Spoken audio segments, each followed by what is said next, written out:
I was the only one, I think, at the start who thought Hercules was going to become something really big. The studio, Universal Studios, you know, their original plan was to do 5 two-hour movies and sort of, you know, maybe do an ongoing movie thing.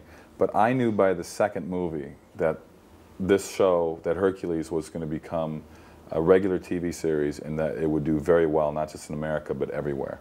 It was just a gut feeling. It was weird. It was just like the combination of humor and the special effects and the fighting and the writing and you know, it was just weird, and it just took off. I signed the contract 3 months before Hercules finished. Oh yeah. So I kind of knew that I had a job waiting for me. That's why it was easy for me to leave Hercules. And you know, I'd been looking at a couple of different shows.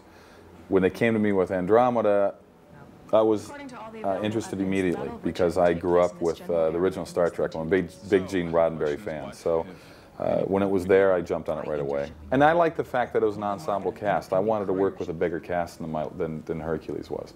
And if they don't like my character, Captain Dylan Hunt, they may like Trance or Rev Bem or, you know, Tyr. I mean, there's something there for everybody on the show.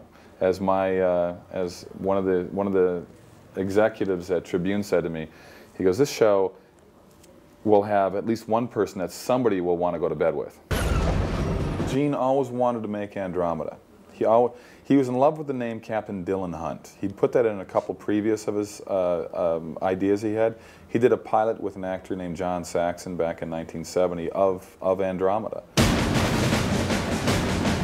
He actually wrote this 31 years ago. In 1970, he wrote a couple different ideas for new TV series. And one was Andromeda, one was a series called Phoenix Ascendant.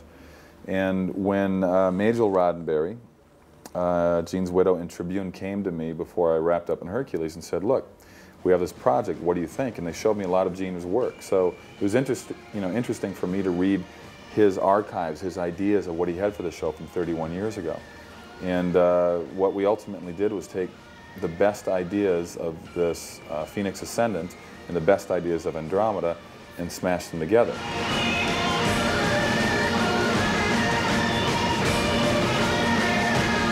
You know what? I mean, you can say that it's crowded in the science fiction world, but it's also crowded in the, you know, look how many law shows are on TV, and, you know, look how many doctor shows are on TV. I mean, you know, there's so many different ways you can take it. I mean, we all borrow from each other anyway. You know, everybody takes little pieces from everybody else. There's not that much, you know, original stuff out there. You can expect a lot of